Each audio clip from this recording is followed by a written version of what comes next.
In fact, I thought of preparing a video with its content specific for today.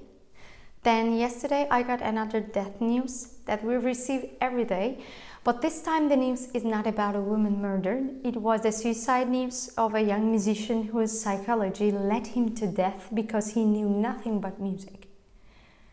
I had received such news in the past weeks and tried to do my best in my own way, contacting the associations. Unfortunately, we will continue to receive such news for a while. It's sad, but it's true.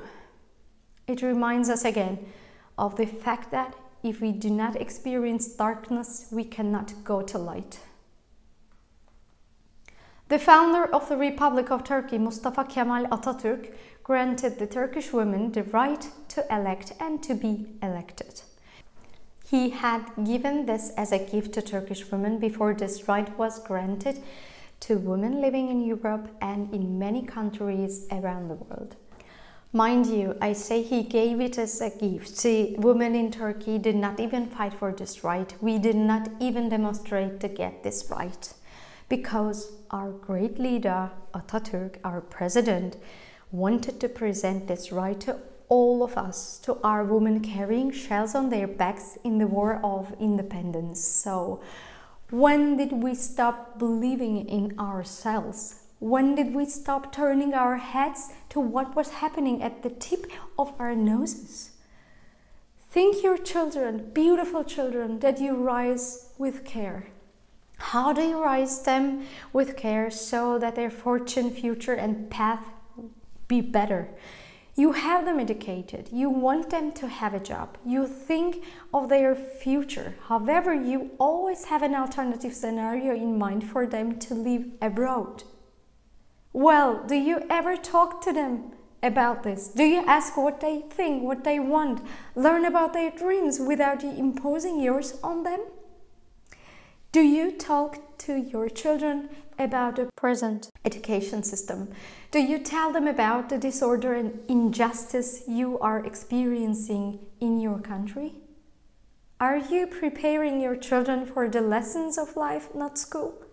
Do you explain how to defend their rights? Do you explain how you can value what you have, that if it gets broken or damaged, a new one cannot be both? Or do you tell them that you cannot buy a new one? You must explain. When the elders pass away, they should know how she will survive, because all this must be known in order for the dreams of your children to come true. Until this time, you haven't heard me say what every woman and man should do, but one day, be prepared to give the right answer when your child asks. I want you to think about this like time traveling, but first we will go to the past. Did you ever heard of femicide in your childhood? If you heard, do you remember the names of those women? Well, now let's go to the future. You know, we like to think of many years ahead. If your grandchild asks your son whether femicide was a common occurrence in their time, I want you to think about how your child would respond to this, because your upbringing is based on this answer. Do you think he will be able to say, no, it has never happened?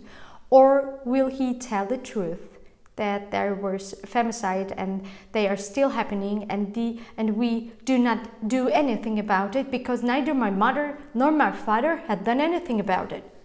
We need to address only one place to enforce the Istanbul Convention, us.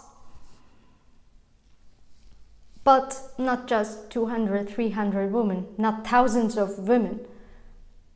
Millions of men and women for our equal rights. And we know very well what to do, realizing that we must unite to solve this problem. Let's decide today what kind of future we want to leave to our children and grandchildren, first as human beings, then millions. Happy International Women's Day.